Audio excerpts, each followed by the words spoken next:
എല്ലാവർക്കും എൻ്റെ വിനീതമായ നമസ്കാരം. അപ്പം ഇന്നത്തെ വീഡിയോയിൽ നമ്മൾ പിയേഴ്സിങ് ഓഫ് ഓപ്റ്റിക്കൽ ചക്രയുടെ തുടർച്ചയാണ് കാണാൻ പോകുന്നത്. അപ്പം ഇദ്ദേഹത്തിന് ഇന്ന് നമ്മൾ കാണാൻ പോകുന്നത് വളരെ ഒരു ഇൻട്രസ്റ്റിംഗ് ആയിട്ടുള്ള ഒരു സംഭവമാണ്. അതായത് ഇനിയൊരു മാർവൽ നടന്നു എന്നാണ് അദ്ദേഹം പറയുന്നത്. മാർവൽ എന്ന് വെച്ചാൽ അതിശയം. അതായത് ഈ പണ്ട് നേരത്തെ ഈ കറുത്ത ലൈറ്റ് കണ്ടപ്പോഴേ അദ്ദേഹം ഈ പല ലോകങ്ങളിലും പോയി കണ്ടല്ലോ. ഈ മലങ്ങളൊക്കെ കുമിച്ചിട്ടിരിക്കുന്ന ലോകം, അതിന് നാഗലോകം, അങ്ങനെ പല പല ലോകങ്ങളൊക്കെ കണ്ടിട്ട് വന്നതാണല്ലോ. ഇന്ന് അദ്ദേഹം നല്ല ഒരു ആനയെ കാണുന്നു.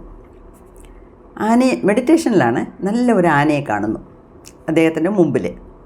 ആ ആന എന്ന് പറയുന്നത് വെൽ ഡെക്കറേറ്റഡ് എന്ന് വെച്ചാൽ വളരെ ആഭരണങ്ങളൊക്കെ ഇട്ട് പട്ടു തുണിയൊക്കെ ഉടുത്തി നല്ല ഭംഗിയുള്ള ഒരു ആന.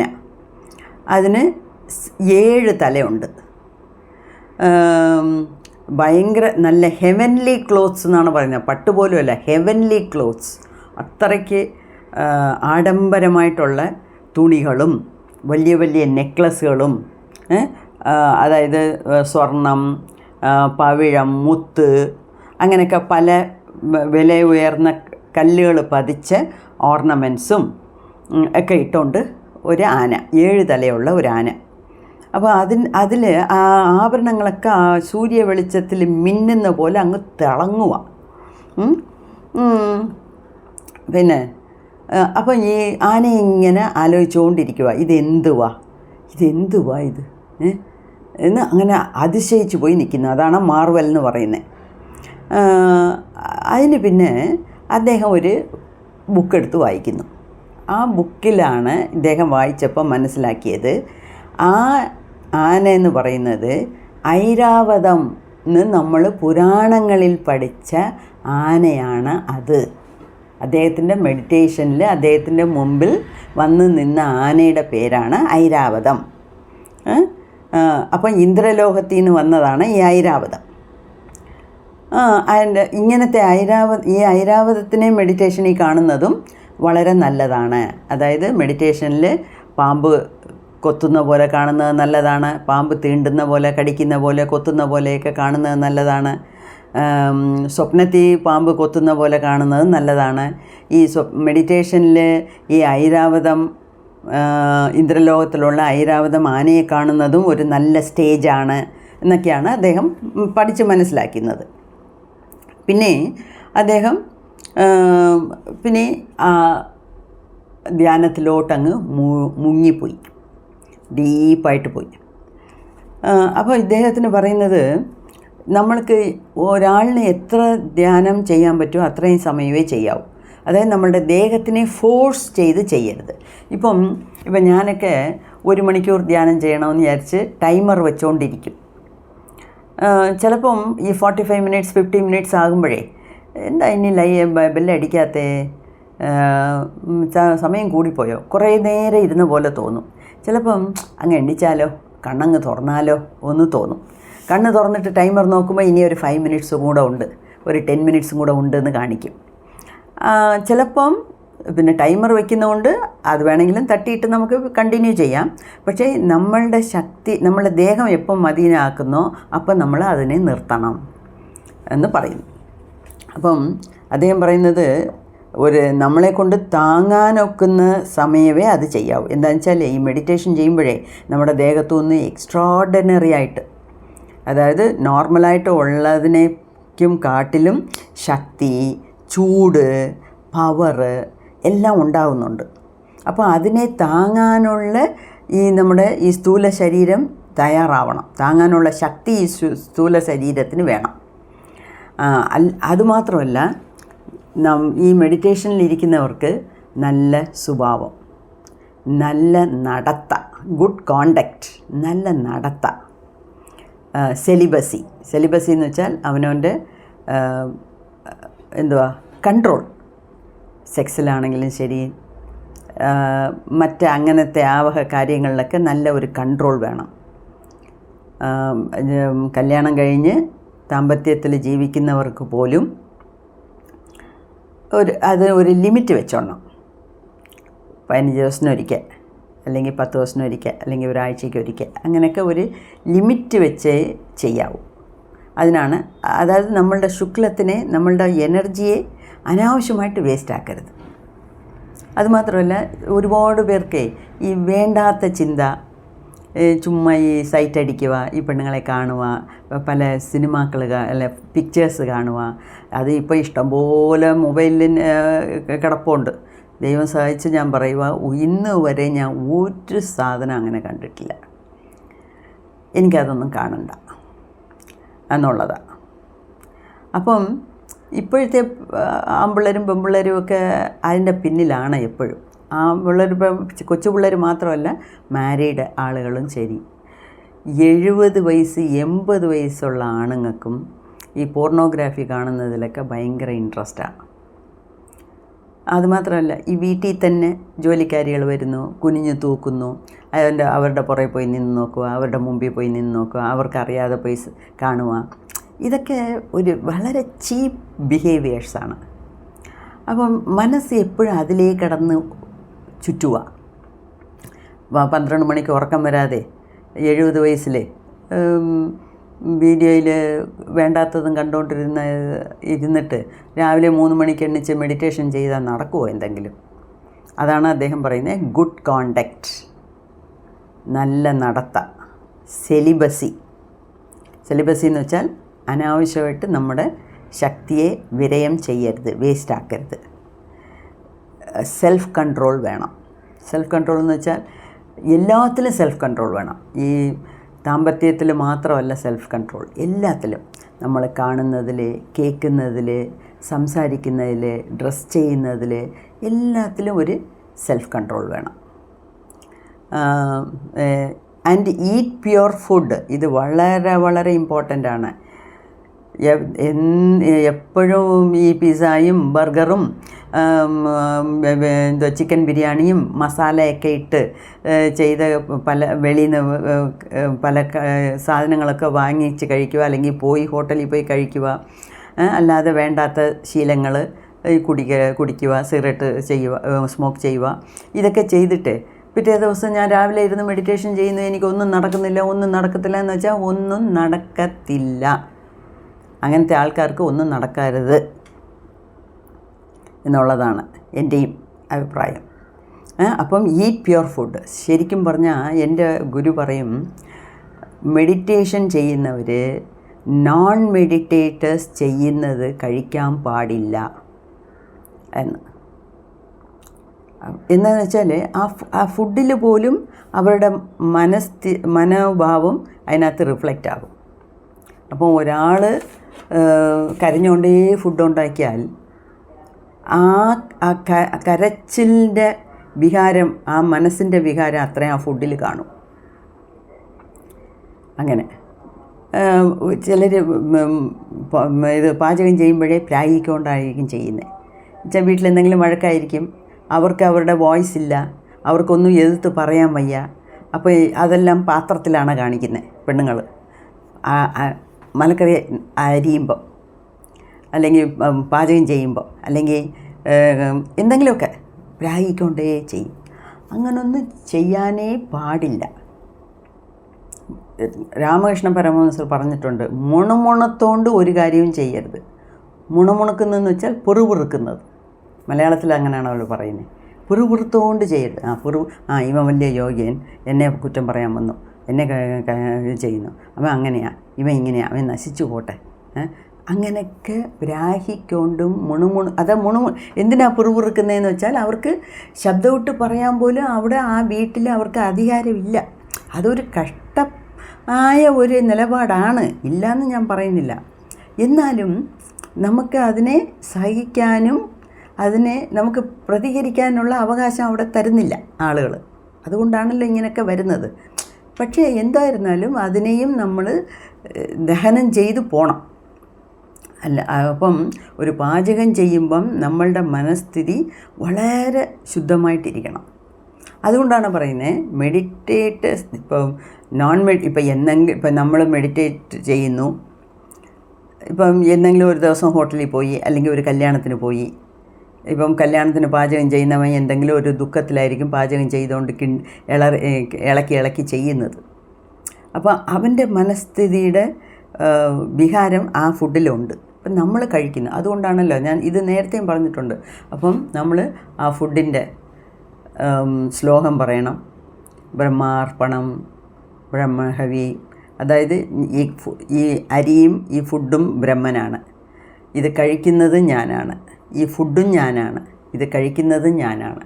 എല്ലാം ബ്രഹ്മനാണ് എന്നുള്ള അർത്ഥമുള്ള ആ ശ്ലോകം പറയാം. അല്ലെങ്കിൽ അന്നപൂർണേ സദാപൂർണേ ശങ്കരപ്രാണവല്ലഭേ ജ്ഞാന വൈരാഗ്യ സിദ്ധ്യർത്ഥം ഭിക്ഷാന്തേകിച്ച പാർവതി. അന്നപൂർണേ സദാപൂർണേ, അന്നപൂർണേശ്വരിയെ വിചാരിച്ചുകൊണ്ട് ഒന്നുമില്ലെങ്കിൽ ഓം നമഃശിവായ, ഓം നമഃശിവായ, ഓം നമഃശിവായ. ഞാൻ ഈ കഴിക്കുന്ന ഫുഡിന് നന്ദി. ഈ കഴിക്കുന്ന ഫുഡ് ശുദ്ധമായ ഫുഡായിരിക്കട്ടെ എന്നുവെച്ചാൽ അങ്ങനെ എന്ന് പറഞ്ഞാണ് അതിനകത്ത് ഈ ചില ബ്രാഹ്മിൺസൊക്കെ വെള്ളം എടുത്ത് ചുറ്റിയിലും ഇലയുടെ ചുറ്റിയിലും പ്ലേറ്റിലെ ചുറ്റിയിലും ഒഴിച്ചിട്ടേ കഴിക്കത്തുള്ളൂ. അപ്പം ചില സമയത്ത് നമുക്ക് വെളിയിൽ പോകേണ്ടി വരുന്നു, എന്തെങ്കിലുമൊക്കെ ഹോട്ടലിൽ കഴിക്കേണ്ടി വരുന്നു. അതൊക്കെ അപ്പം നമ്മൾ അതിന് വേണ്ടി പോം വഴികൾ മാറ്റുമരുന്ന് ചെയ്തിട്ടേ നമ്മൾ കഴിക്കാവൂ. അപ്പം ഇതെല്ലാം കൂടെ ഇപ്പം പറയുന്നുണ്ട്. അപ്പോൾ അങ്ങനെയൊക്കെ ചെയ്യണം. പിന്നെ അളവിന് മീറി ചിരിക്കരുത്, അളവിന് മീറി കരയരുത്. അതായത് എല്ലാ ഫീലിങ്സിനും സെൽഫ് കൺട്രോൾ വേണം. ചിരിക്കുന്നത് നല്ലതാണ്, ചിരിക്കുന്നത് laughter is the best medicine എന്ന് പറഞ്ഞിട്ടുണ്ട്. അതുകൊണ്ട് എപ്പോഴും ഞാൻ ചിരിച്ചുകൊണ്ടിരിക്കാം, അങ്ങനെയല്ല. എല്ലാത്തിനും ഒരു ലിമിറ്റ് വേണം. അത് ബോഡിയിലെ കോണ്ടാക്ട്സ് പറ്റില്ല, ആളുകളെ കാണുമ്പം കൈ കുലുക്കാൻ പാടില്ല, കെട്ടിപ്പിടിക്കുന്നത്, അടുത്തടുത്തിരിക്കുന്നത്, അതെല്ലാം കൂടെ നമ്മൾ അവോയ്ഡ് ചെയ്യണം. എന്നുവെച്ചാലേ ഇവിടെയൊക്കെ ഓറയാണ് മിക്സ് ആവുന്നത്. അപ്പം വേറെ ഒരാളുടെ കൂടെ ഇപ്പം ബസ്സിൽ 2 സീറ്റുള്ള ബസ്സിൽ നമ്മൾ അടുത്ത് കയറി ഇരിക്കുന്ന ഒരുത്തൻ്റെ കൂടെ നമ്മൾ എന്ത് ചെയ്യാൻ പറ്റും? ഒന്നും ചെയ്യാൻ പറ്റത്തില്ല. അപ്പോഴൊക്കെ നമുക്ക് നമ്മളെ ചുറ്റി ഒരു കവചം ഇടണം. അപ്പം നമ്മളുടെ പോസിറ്റീവ് എനർജി അങ്ങോട്ട് പോകാതിരിക്കാനും അവിടുത്തെ നെഗറ്റീവ് എനർജി നമ്മൾക്ക് വരാതിരിക്കാനും ഉള്ള കവചം ഇട്ടുകൊണ്ട് വേണം ഇരിക്കാൻ. അങ്ങനെയൊക്കെ ഒരുപാട് കാര്യങ്ങളുണ്ട് ഇതിനകത്ത്. തന്നെ കുറച്ച് പറയരുത്. അതേ സമയത്ത് തന്നെ കുറച്ച് പറയരുതെന്ന് പറയുന്നത് എന്തുകൊണ്ടാണെന്ന് വെച്ചാൽ അപ്പം നമ്മളുടെ അകത്തുള്ള കുണ്ടലിനി ശക്തിയെ നമ്മൾ തരം കുറയ്ക്കുന്നു എന്നുള്ളതാണ്. അതേ സമയത്ത് ഞാൻ വലിയ ആളാണ്, എനിക്കെല്ലാം അറിയാം, എന്നെ കവിഞ്ഞാരുമില്ല, അങ്ങനെയും വിചാരിക്കരുത്. അത് എല്ലാം മീഡിയമായിട്ടിരിക്കണം. അതാണ് സെൽഫ് കൺട്രോളായിട്ടിരിക്കണം എന്ന് പറയുന്നത്. See, a meditator should really understand himself and know his own greatness. നമുക്ക് തലക്കനം വേണ്ട, അഹങ്കാരം വേണ്ട. പക്ഷേ ഒരു മെഡിറ്റേഷനിൽ പാതയിൽ കൂടെ പോകുന്ന ഒരുത്തന് അവൻ നല്ലതാണ് ചെയ്യുന്നത്, ഞാൻ നല്ലതായിട്ടേ ചിന്തിക്കത്തുള്ളൂ, ഞാൻ പോസിറ്റീവായിട്ടേ ഇരിക്കത്തുള്ളൂ എപ്പോഴും. അങ്ങനെയൊക്കെ ഉള്ള അവൻ്റെ നല്ല ഗുണത്തിനെ അവൻ അറിഞ്ഞിരിക്കണം. നോ ദൈ സെൽഫ്, വെരി സിമ്പിൾ. നോ ദൈ സെൽഫ്, നീ നിന്നെ അറിഞ്ഞ് വേണം പെരുമാറാൻ എന്നുള്ളതാണ്. അപ്പോൾ അതൊക്കെ ഇതിനകത്ത് പറഞ്ഞിട്ടുണ്ട്. He should not degrade himself, for if he does he will also degrade the power of divine grace.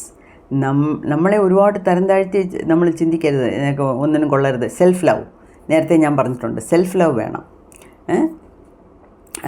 പിന്നെ അപ്പം അങ്ങനെയൊക്കെ ഉണ്ടെങ്കിലേ നമുക്ക് ഈ സാധനയിൽ കൂടെ മുന്നോട്ട് പോകാനൊക്കത്തുള്ളൂ.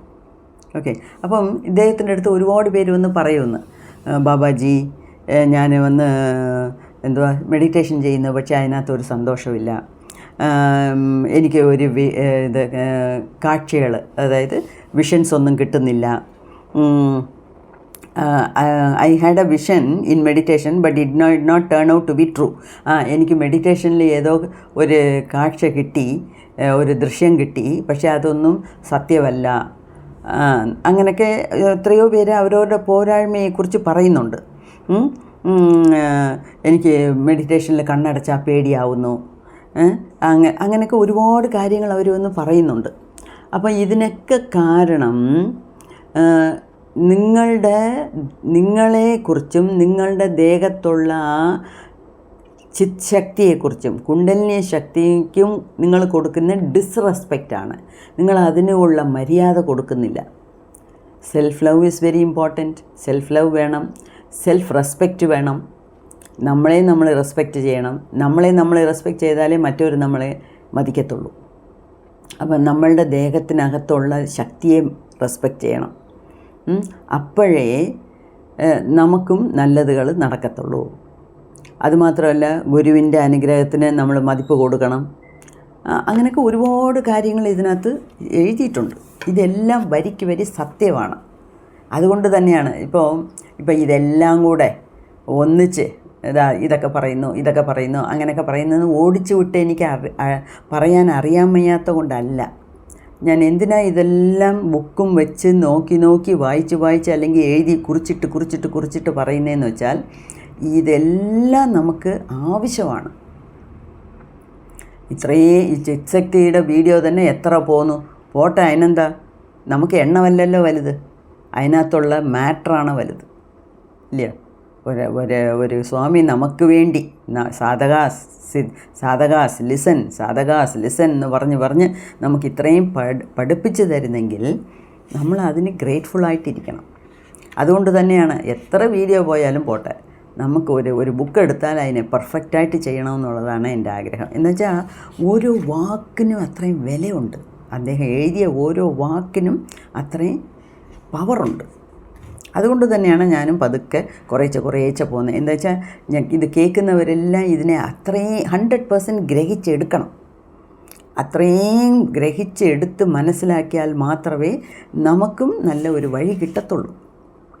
എത്ര സമയം നമ്മൾ ചിലവ് ചെയ്യുന്നു ഇതിനു വേണ്ടി, സാരമില്ല. എനിക്കത് വേസ്റ്റായിട്ടേ ഒരു ദിവസവും തോന്നിയിട്ടില്ല. അതുകൊണ്ട് ഇങ്ങനെ തന്നെ നമ്മൾ പോകണം. ഇപ്പം my eyeballs have been revolving, കണ്ണൊക്കെ ഇങ്ങനെ ചുറ്റി വരുന്നു.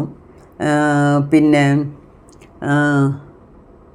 Dot shot out of my eyes with the speed of then while this was happening, a tiny extremely brilliant dot shot, അതായത് കണ്ണിൽ നിന്ന് വളരെ പ്രകാശമുള്ള അതായത് ഈ മിന്നലിനെക്കാട്ടിലും വേഗമുള്ള ഒരു ഒരു ലൈറ്റ് കണ്ണിൽ നിന്ന് ഇങ്ങനെ വെളിച്ചം വെളിയിൽ പോന്നു അകത്ത് വരുന്നു. See, this is a secret, mysterious and marvelous process. Mysterious എന്ന് വെച്ചാൽ വളരെ അതിനെ പറഞ്ഞ് നമുക്ക് മനസ്സിലാക്കിപ്പിക്കാനൊക്കത്തില്ല. അത്രയ്ക്ക് മിസ്റ്ററിയാണ് അതിനകത്ത്. അങ്ങനെ അദ്ദേഹത്തിൻ്റെ കണ്ണിൽ നിന്ന് വെളിയിൽ വരുന്നു ഒരു ബ്രില്യൻറ്റ് ഡോട്ട്, ഒരു വെളിച്ചം വെളിയിൽ വരുന്നു പോന്നു. ഒരു ഡോട്ട് എന്ന് വെച്ചാൽ വെളിച്ചമല്ല, ഡോട്ട് എന്ന് വെച്ചാൽ ഒരു പുള്ളിയുടെ അത്രയും, പക്ഷേ എക്സ്ട്രീംലി ബ്രില്യൻറ്റ്, ഭയങ്കര പ്രകാശമുള്ളത്. In an instant the tiny blue dot illuminated everything in every direction. ഈ ബ്ലൂ ഡോട്ട് ഉണ്ടല്ലോ, അതൊന്ന് ബ്ലൂ ഡോട്ടാണ്. ഈ ബ്ലൂ ഡോട്ട് അത് പോയിച്ച് വരുമ്പോഴത്തേക്ക് ആ ചുറ്റിലുമുള്ള സ്ഥലമെല്ലാം പ്രകാശിക്കുന്നു. അപ്പോൾ ഇദ്ദേഹം പറയുന്നത്, ഞാൻ കിഴക്ക് നോക്കിയിരുന്ന എൻ്റെ ആ ബ്ലൂ ലൈറ്റ് വന്നിട്ട് പോകുന്നില്ലയോ, ആ കിഴക്ക് ഭാഗത്തുള്ള സാധനങ്ങളെല്ലാം അങ്ങ് തിളങ്ങാൻ തുടങ്ങും. ഞാൻ വടക്ക് നോക്കിയിരുന്ന് മെഡിറ്റേറ്റ് ചെയ്താൽ ആ വടക്ക് ഭാഗത്തുള്ള സാധനങ്ങളെല്ലാം തിളങ്ങാൻ തുടങ്ങും ഈ ചെറിയ ലൈറ്റിൽ എന്നാണ് പറയുന്നത്. അപ്പം ഇതിനെ അദ്ദേഹം പറയുന്നത് ബ്ലൂ പേൾ എന്ന് വെച്ചാൽ മുത്ത്. അപ്പോൾ ഇതിന് ഈ ഡോട്ട് പോലെ വെളി അകത്ത് വരുന്നില്ലയോ, അതിനെ അദ്ദേഹം പറയുന്നത് ബ്ലൂ പേൾ. ഈ ബ്ലൂ പേളിനെ കുറിച്ച് വേറെയും ഒരുപാട് വിസ്തരിക്കുന്നുണ്ട് വരുന്ന ചാപ്റ്റേഴ്സിൽ. ഈ ബ്ലൂ പേൾ എന്ന് പറയുന്നത് ഒരു ലാൻഡ്മാർക്കാണ്. ലാൻഡ്മാർക്ക് എന്ന് വെച്ചാൽ ഈ ഒരു സാധകൻ്റെ ജീവിതത്തിൽ ഏറ്റവും വലിയ ഒരു സംഗതിയാണ് ഈ ബ്ലൂ പേൾ കാണുന്നത് എന്നാണ് പറയുന്നത്. അത് നല്ല തിളങ്ങുന്നു, അതിന് ശക്തിയുണ്ട്, അത് അനിമേറ്റഡ് എന്ന് വെച്ചാൽ അത് മൂവ് ആകുന്നു, മുന്നോട്ട് പോന്നു, പുറയിലോട്ട് വരുന്നു, ഒരു മിന്നലിനെക്കാട്ടിലും ഫാസ്റ്റായിട്ട് പോന്നു. When I so it was filled with many emotions. അതായത് അതിനെ കാണുമ്പം അതിനകത്ത് ഒരുപാട് വികാരങ്ങളെല്ലാം ഉണ്ട് അതിനകത്ത്, ആ ബ്ലൂ പേളിനകത്ത്. അപ്പോൾ അത് രാമായിരിക്കുമോ, കൃഷ്ണ ആയിരിക്കുമോ, അല്ലെങ്കിൽ എൻ്റെ പരമശിവനായിരിക്കുമോ എന്നൊക്കെ ഇദ്ദേഹം ആലോചിക്കുന്നു. ഇപ്പം ഈ ഐരാവതത്തിനെ കാണുന്നത് അളവിന് ഞാൻ ആര് എന്ന് ഇദ്ദേഹം ചിന്തിക്കുന്നു. അപ്പോൾ ഇങ്ങനെ ഈ മെഡിറ്റേഷൻ ഇരിക്കുമ്പം, രാവിലെ ഇരിക്കുമ്പം ഇന്ന് എന്ത് കാണാൻ പോകുന്നു, ഏത് കളർ വരാൻ പോകുന്നു, ഏത് ദൃശ്യങ്ങളാണ് എനിക്ക് കിട്ടാൻ പോകുന്നത് എന്ന് കുറച്ച് കിട്ടും, സന്തോഷിക്കും.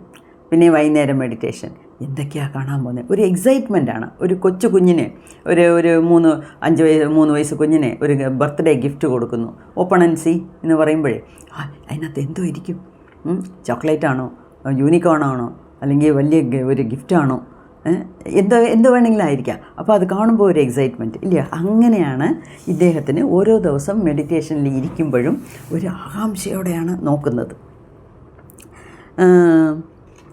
ചിലപ്പം ഈ കണ്ണൊക്കെ ചുറ്റി കറങ്ങി ഇരുന്നിട്ട് കുറച്ച് നേരം നിൽക്കും, പിന്നെ മേളിൽ പോകും, പിന്നെ താഴെ വരും. ഇപ്പം ഇദ്ദേഹത്തിന് വന്ന് കണ്ണ് മേളിലോട്ട് നോക്കിയിരുന്നാൽ മാത്രമേ കണ്ണ് വേദനിക്കാതുള്ളൂ. കണ്ണ് സാധാരണമായിട്ടോ താഴെയോ നോക്കിയാൽ വേദനയാണ്. അപ്പം നമുക്കൊക്കെ മേളിലോട്ട് നോക്കുമ്പോഴാണ് വേദന. അപ്പം ഇദ്ദേഹത്തിന് കണ്ണ് താഴോട്ട് നോക്കുമ്പോഴാണ് വേദന. Then between the eyebrow. പിന്നെ sometimes my eye stayed open without blinking. അതുകൊണ്ട് അതായത് ബ്ലിങ്കിങ് എന്ന് വെച്ചാൽ കണ്ണടച്ച് പോകുന്നത്, ഈ ഇങ്ങനെ കണ്ണടയുന്നത്. ആ ബ്ലിങ്കിങ് ഇല്ലാതെ കണ്ണ് തുറന്ന് ഇങ്ങനെ നോക്കിക്കൊണ്ടിരിക്കും. പിന്നെ ഇവിടെ വേദന കാണും. ചിലപ്പം ആ വേദന അത്രയും കൂടുമ്പം നൈറ്റ് ഉറങ്ങാനേ പറ്റത്തില്ല. അത്രയ്ക്ക് ഒരു ആക്ടിവിറ്റിയാണ് ഇവിടെ നടക്കുന്നത്. ആക്ടിവിറ്റി എന്ന് വെച്ചാൽ ഒരുപാട് ആ എനർജി വെളി വരുന്നതാണ് അങ്ങനെ നമുക്ക് അനുഭവപ്പെടുന്നത് ആജ്ഞാചക്രയിൽ. പിന്നെ ഒരു ലൈറ്റ് മെഡിറ്റേഷനിൽ വന്നു. അത് ഈ മെഴുകുവർത്തി കത്തിച്ച് വെച്ചാൽ എങ്ങനെ ഇരിക്കും അതുപോലെ. പക്ഷേ മെഴുകുവർത്തിയുടെ നടുക്ക് ഒരു ഇതുണ്ടല്ലോ, വിക്ക് എന്ന് പറഞ്ഞാൽ ഇപ്പം ഈ തിരിയിട്ടല്ലേ നമ്മൾ കത്തിക്കത്തുള്ളൂ വിളക്ക്. അപ്പം വിളക്ക് കത്തിയാലും വിളക്കിനെ ചുറ്റി പ്രകാശമൊക്കെ ഉണ്ടെങ്കിലും നടുക്ക് ആ തിരി ഉണ്ടല്ലോ. അപ്പം പക്ഷേ ഈ വിളക്കിന്, ഈ വെളിച്ചത്തിന്, പ്രകാശത്തിന് തിരിയില്ല. അപ്പം അത് അങ്ങനെ അനങ്ങാതെ ഈ ആജ്ഞാചക്രയിൽ നിൽക്കുന്നു. പിന്നെ ഈ 2 പെറ്റൽഡ് ലോട്ടസ് ബിറ്റ്വീൻ ദ ഐബ്രോസ്. അദ്ദേഹത്തിന് ഈ 2 പെറ്റൽഡ് ലോട്ടസ് എന്ന് വെച്ചാൽ എന്തുവാണോ, ഈ ആജ്ഞാചക്രയുടെ പടങ്ങൾ നോക്കണം, ഇൻ്റർനെറ്റിൽ പോയി ക്ലിക്ക് ചെയ്ത് നോക്കണം. ഈ നടുക്ക് ഒരു ലൈറ്റും ഈ 2 ഇതൾ ഇങ്ങനെയാണ് കാണിക്കുന്നത്, ഇങ്ങനെ 2 ഇതഴാണ്, അത് 2 സൈഡിലാണ് കാണിക്കുന്നത്. അതുമാത്രമല്ല ഡാർക്ക് ബ്ലൂ കളറാണ് ആജ്ഞാചക്രത്തിന് പറഞ്ഞിരിക്കുന്നത്. അപ്പം അതൊക്കെ ഇദ്ദേഹത്തിന് കാണുന്നു. It was extremely brilliant and beautiful. ഈ വെളിച്ചം വളരെ ബ്രൈറ്റായിട്ടും ബ്രില്യൻ്റ് കളറായിട്ടും നല്ല ഭംഗിയുള്ളതുമാണ്. Quite forgetful of myself my vision became blurred. അത് കണ്ടുകൊണ്ടേയിരിക്കുമ്പോഴത്തേക്ക് സാധാരണ കണ്ണുകൊണ്ട് കാണുന്ന കാഴ്ചയൊന്നും ഇല്ല. പിന്നെ the awaken Kundalini takes on her way to the Sahasrar. ഇതുകൊണ്ടൊക്കെയാണ് ഞാൻ ഒരു ലൈനും മിസ്സാകരുതെന്ന് നോക്കുന്നത്. As I gazed at it, ഈ നടുക്കുള്ള ലൈറ്റ്, കോടിസൂര്യപ്രകാശമുള്ള ആ ലൈറ്റ് കണ്ടുകൊണ്ടിരുന്നപ്പോഴത്തേക്ക് എന്നെയേ ഞാൻ മറന്നു. അതിന് പിന്നെ next to that light is the path that the awakened Kundalini takes on her way to the Sahasrara. This is the pathway of the Siddhas which does not open without the full grace of the Guru. അതായത് മൂലാധാരത്തിൽ നിന്ന് സഹസ്രാരം വരെ ഓരോ ചക്രാസായിട്ട് മാറി മാറി താണ്ടി ഇതെന്തോ അതിനെ ഇങ്ങനെ പൊട്ടിച്ച് അതിനകത്തൂടെ വന്ന് ആജ്ഞാചക്രയിൽ നിൽക്കുന്നു. അതിൽ നിന്നും ഇദ്ദേഹത്തിന് ഒരു വഴി കാണുന്നുണ്ട് സഹസ്രാര പോകാൻ. അപ്പം ഈ ആജ്ഞ ടു സഹസ്രാര എന്നുള്ള സ്ഥലത്തിനെ ഓഷോ പറയുന്നതാണ് പാത്ത്ലെസ് പാത്ത്. ഞാൻ വളരെ രസിച്ച് മനസ്സിലാക്കിയതാണ് ഈ പാത്ത്ലെസ് പാത്ത് എന്നുള്ള വാക്ക്. അതായത് ഓഷോയെ കൊണ്ട് ഇങ്ങനെയൊക്കെ പറയാനൊക്കത്തുള്ളൂ, വേറെ ആരും പറഞ്ഞതായിട്ട് എനിക്ക് മനസ്സിലായിട്ടില്ല. പാത്ത്ലെസ് പാത്ത് എന്ന് വെച്ചാൽ ഒരു പാത, ഒരു വഴി. പാത്ത്ലെസ് എന്ന് വെച്ചാൽ വഴിയില്ലാത്ത. അപ്പോൾ ഇത് വഴിയില്ലാത്ത ഒരു വഴി. അതെന്തുവാ വഴിയില്ലാത്ത ഒരു വഴി? അതായത് ഈ സുഷുമ്ന നാഡിയാണ് മൂലാധാരത്തിൽ നിന്ന് ഇങ്ങനെ ആജ്ഞ വരെ പോകുന്നത്. അതുവരെ ഉള്ളത് ഒരു സാധകന് കാണാൻ പറ്റും. നമുക്ക് കാണാൻ പറ്റുന്നില്ലെങ്കിലും അത് ആസ്ട്രൽ ബോഡിയാണ്. അത് നല്ല സാധന ചെയ്യുന്നവന് കാണാൻ പറ്റും. ഇദ്ദേഹത്തിന് കണ്ണകത്ത് പോയി അകത്തുള്ളതെല്ലാം കൂടെ കാണുന്നുണ്ട്. മണ്ടയോട്ടിനകത്തുള്ളതെല്ലാം കൂടെ അദ്ദേഹത്തിന് കാണാൻ പറ്റുന്നു. 70 നാഡികളിലൊക്കെ കാണാൻ പറ്റുന്നു. നാഡികളിൽ പ്രാണ ഓട്ടം കാണാൻ പറ്റുന്നു. അതൊക്കെ ചെയ്യാൻ പറ്റുന്നു. അപ്പം ഈ ആജ്ഞ കഴിഞ്ഞ് കുണ്ടലിനി ശക്തി നേരെ സഹസ്രാരത്തിൽ പോകും. ഈ സഹസ്രാരത്തിൽ പോകുമ്പോഴാണ് അവിടെയാണ് ശിവൻ, സദാശിവൻ എന്നുള്ള പേരിൽ ഈ 1000 ഇതഴുകളുള്ള താമരയുടെ നടുക്കിരുന്ന് തപസ്സിരിക്കുന്നതായിട്ട് പറയുന്നത് ഇല്ല. അപ്പം ഈ കുണ്ടലിനി ശക്തി ആജ്ഞയ്ക്ക് അടുത്തത് ഇവിടെ ഈ ആജ്ഞയ്ക്കും സഹസ്രാരത്തിനും നടുക്ക് തന്നെ ഒരുപാട് ചക്രാസ് ഉണ്ട്. അതെല്ലാം തുളച്ചാണ് സഹസ്രാരത്തിൽ പോയാണ് ഈ കുണ്ടലിനി ശക്തി ഈ ശിവൻ്റെ കൂടെ ഐക്യമാകുന്നത്. അതാണ് ശിവശക്തി ഐക്യരൂപം. വേറെ എനിക്ക് കുറച്ച് കാര്യങ്ങളൊക്കെ എനിക്ക് പറയാനുണ്ട്. അത് ആവട്ടെ, കുറച്ചുകൂടെ സമയം വരട്ടെ. നല്ല ഒരു ശ്ലോകം എനിക്ക് കിട്ടി. അതിൻ്റെ കാര്യങ്ങളൊക്കെ ഞാൻ ഇനിയൊരു ദിവസം വിശദമായിട്ട് പറയാം. അത് പറയണമെന്ന് അതിന് വേണ്ടി ഇരിക്കണം. അപ്പം ഞാൻ പറയാം, ഞാൻ ഓർത്തിരുന്ന് പറയാം. അതായത് അങ്ങനെയാണ് കുണ്ടലിനി ശക്തി മേളിൽ കയറി പോകുന്നത്. അപ്പോൾ ഇതിന് ഒരു ഗുരുവിൻ്റെ കടാക്ഷം അനുഗ്രഹമില്ലാതെ അത് നടക്കുകയില്ല. ഇപ്പം നിങ്ങൾ എത്ര തപസ്സിരുന്നാലും, എത്ര ധ്യാനം ചെയ്താലും, എന്ത് ക്രിയാസ് ചെയ്താലും ഇത് ഗുരുവിൻ്റെ അനുഗ്രഹമില്ലാതെ ഇത് തന്നെത്താനെ തുറക്കുകയില്ല. ഏത് ആജ്ഞ ടു സഹസ്രാര, പാത്ത്ലെസ് പാത്ത്.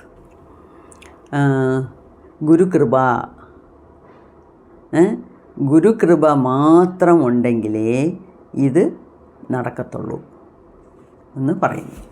അപ്പം അങ്ങനെ ഇദ്ദേഹത്തിന് ഗുരുകൃപ കിട്ടി, കണ്ടമാനം ഗുരു അനുഗ്രഹിച്ചു. അതുകൊണ്ട് തന്നെയാണ് അദ്ദേഹത്തിൻ്റെ ദേഹത്തിലുള്ള കുണ്ടലിനി ശക്തിയും ആക്ടിവേറ്റ് ആയത്, ഇത്രയൊക്കെ നടന്നത്, ഇത്രയൊക്കെ നമുക്കും അറിയാൻ പറ്റിയത്. ഇനിയുള്ള കാര്യങ്ങൾ നമുക്ക് മനസ്സിലാക്കിയെടുക്കാം. അപ്പോൾ ഇപ്രാവശ്യം മെയിനായിട്ട് ഐരാവതം കണ്ടു. കണ്ണീന്ന് ഒരു ബ്ലൂ പേളാണ്, കണ്ണീലല്ല, കണ്ണീന്ന് ഒരു ഡോട്ട് പോലെ അതിപ്രകാശമായിട്ടുള്ള ഒരു ലൈറ്റ് പോയിട്ട് വരുന്നു. നടുക്കുള്ളത് ഈ പുരുവമധ്യയിൽ ഇവിടെ ആജ്ഞാചക്രയിലാണ് അദ്ദേഹം ഒരു ഭയങ്കരമായിട്ടൊരു പ്രകാശമായിട്ടുള്ള ഒരു ലൈറ്റ് കാണുന്നത്. ഞാൻ മനസ്സിലാക്കിയെടുത്തത് ഈ അകത്തുള്ള തലച്ചോറിൽ ബ്രെയിനിൻ്റെ മിഡ് പോയിന്റ്, അതായത് ഇങ്ങനെ ഒരു ലൈൻ ഇട്ടാൽ ഈ പ്ലസ് എവിടെ പോയി ചേരുവോ മിഡ് ബ്രെയിനിൽ 2 ഹെമിസ്ഫിയറിൻ്റെയും നടുക്കുള്ളതാണ് ആ ചെറിയ പീനിയൽ ഗ്ലാൻഡ്. എത്രയോ വർഷങ്ങൾക്ക് മുമ്പേ ആൾക്കാർ പറഞ്ഞിട്ടുണ്ട് ആ പീനിയൽ ഗ്ലാൻഡിലാണ് നമ്മുടെ ആത്മാവ് പ്രകാശിച്ചിരിക്കുന്നതെന്ന്. അപ്പം എപ്പം നമ്മുടെ മനസ്സിൽ ഈ സിദ്ധ വൃദ്ധി നിരോധന എന്നുള്ള, അതായത് നോ തോട്ട് സ്റ്റേറ്റ് വന്ന് ഈ വേണ്ടാത്ത വിചാരങ്ങളെല്ലാം ദൂരെ എപ്പം നമ്മളുടെ മനസ്സ് ഈ ആത്മായുടെ കൂടെ ലയിക്കുന്നോ, ആ ആത്മലയത്തിലിരിക്കുമ്പം നമ്മുടെ ആത്മാവ് ഭയങ്കരമായിട്ട് പ്രകാശിക്കും. അത് നമ്മളുടെ ഉൾക്കണ്ണുകൊണ്ട് കാണാൻ പറ്റും. അതിനെയാണ് തമിഴ്നാട്ടിൽ രാമലിംഗ അടികളാർ എന്ന ഒരു മഹാനുണ്ടായിരുന്നു. എപ്പോഴും തലയും ദേഹവും എല്ലാം വെള്ള തുണി കൊണ്ട് മൂടി പുതച്ചിരിക്കും. രാമലിംഗ അടികളാരെയൊക്കെ കുറിച്ചൊക്കെ വേണമെങ്കിൽ എനിക്ക് പറഞ്ഞു തരാൻ പറ്റും. എന്താ വെച്ചാൽ കുറേയൊക്കെ വായിച്ചിട്ടുണ്ട് ഞാൻ. അപ്പം അദ്ദേഹം അരുൾപ്പെരുഞ്ചോതി അരുൾപ്പെരുഞ്ചോതി തനിപ്പെരുങ്കരുണൈ അരുൾപ്പെരുഞ്ചോതി. ഈ അരുൾപ്പെരുഞ്ചോതി എന്ന് പറയുന്ന എന്തുവാ? ഈ ജ്യോതി ദർശനം എന്ന് പറയുന്ന എന്തുവാ? അകത്തുള്ള ആത്മായുടെ പ്രകാശമാണ്. നമുക്ക് കാണാൻ പറ്റുമ്പോഴാണ് അത് അങ്ങനെ മിളിരുന്നത്, തിളങ്ങുന്നത്. ഉണ്ട്, എല്ലാവരുടെ ദേഹത്തും എല്ലാവർക്കും തലച്ചോറിനകത്ത് പീനിയൽ ഗ്ലാൻഡ് ഉണ്ട്, എല്ലാവർക്കും അകത്ത് ആത്മാവുണ്ട്, ജീവാത്മാ ഉണ്ട്. പക്ഷെ അത് അത് പതുക്കെ ഇങ്ങനെ പ്രകാശിച്ചുകൊണ്ട് തന്നെ ഇരിക്കുന്നു. പക്ഷേ നമുക്കത് കാണാൻ പറ്റുന്നില്ല, നമുക്കത് ഫീൽ ചെയ്യാൻ പറ്റുന്നില്ല. നമ്മുടെ മനസ്സ് അവിടെ ആത്മാവിൽ ലയിക്കുന്നില്ല. എന്ന് ഈ പുറത്തേ ഉള്ള അറ്റാച്ച്മെൻ്റ് എല്ലാം വലിച്ചെറിഞ്ഞ് കളഞ്ഞിട്ട് നമ്മളുടെ മനസ്സ് ഈ ആത്മാവിൽ ലയിക്കാൻ തുടങ്ങുന്നോ, അന്ന് ആ പ്രകാശം നമുക്ക് കാണും. അതൊക്കെ കണ്ടവരൊക്കെയാണ് അതിനെ അത്രയും രീതിയിൽ വേറെ എത്രയോ രീതികളിൽ അതിനെ വർണ്ണിച്ചിരിക്കുന്നത്. ഇപ്പോൾ രാമലിംഗ സ്വാമികൾ പറഞ്ഞ ഈ അരുൾപ്പെരുഞ്ചോതി എന്ന് പറയുന്ന ആ പെരുഞ്ചോതി സാധാരണ ജ്യോതി അല്ല, അത് അത്രയും വലിയ പ്രകാശമുള്ള ജ്യോതി. അതൊക്കെ കണ്ടുകൊണ്ടിരിക്കുന്ന കൊണ്ടാണ് അദ്ദേഹത്തിൻ്റെ ദേഹം തന്നെ പ്രകാശമായിട്ടാണ്. എപ്പോഴും അദ്ദേഹം ആരോ ചോദിച്ചു, സ്വാമി എന്തുകൊണ്ട് നിങ്ങളുടെ ദേഹത്തിനെ ഇങ്ങനെ തല തൊട്ട് കാല് വരെ ഇങ്ങനെ തുണിയിട്ട് പോർത്തി വെച്ചിരിക്കുന്നേ? അത് പറയാം എന്ന് പറഞ്ഞു. അതിൻ്റെ അർത്ഥം സാധാ അദ്ദേഹത്തിൻ്റെ ദേഹത്ത് നിന്ന് ഇങ്ങനെ ലൈറ്റ് വന്നുകൊണ്ടേയിരിക്കും, പ്രകാശം. ലൈറ്റ് എന്ന് വെച്ചാൽ പ്രകാശം വന്നുകൊണ്ടിരിക്കും. അതിനെ ആളുകൾക്ക് നമ്മളുടെ കണ്ണുകൊണ്ട് കാണാൻ പറ്റത്തില്ല, എന്നാലും അതിനെ കുറച്ച് കുറയ്ക്കാൻ വേണ്ടിയാണ് ഈ വെള്ള തുണിയിട്ട് ഇങ്ങനെ ചുറ്റി വെച്ചിരിക്കുന്നത്. അപ്പം ആ ആത്മാവിൻ്റെ പ്രകാശം നമുക്ക് കാണണമെന്നുണ്ടെങ്കിൽ നമുക്ക് ഈ മൂന്നാമത്തെ കണ്ണ് തുറന്നാൽ മാത്രമേ നമുക്കതിനെ കാണാൻ പറ്റത്തുള്ളൂ, കണ്ട് രസിച്ച് അനുഭവിച്ച് ഇരിക്കാൻ പറ്റത്തുള്ളൂ ധ്യാനത്തിൽ. അപ്പം നമുക്കും അങ്ങനെ ഒരു സമയം വരട്ടെ എന്ന് വിചാരിക്കുന്നു, പ്രാർത്ഥിക്കുന്നു. എല്ലാവർക്കും ഇങ്ങനത്തെ നല്ല നല്ല അനുഭവങ്ങൾ കിട്ടണം. അതിന് ആ കുണ്ടലിനി ശക്തി തന്നെ, ആ ആദിപരാശക്തി, ആ ദേവി, ആ അമ്മ നമ്മളെല്ലാവരെയും അനുഗ്രഹിക്കട്ടെ. ലോകാസ്തമസ്ത സുഖിനോ ഭവന്തു. നന്ദി, നമസ്കാരം.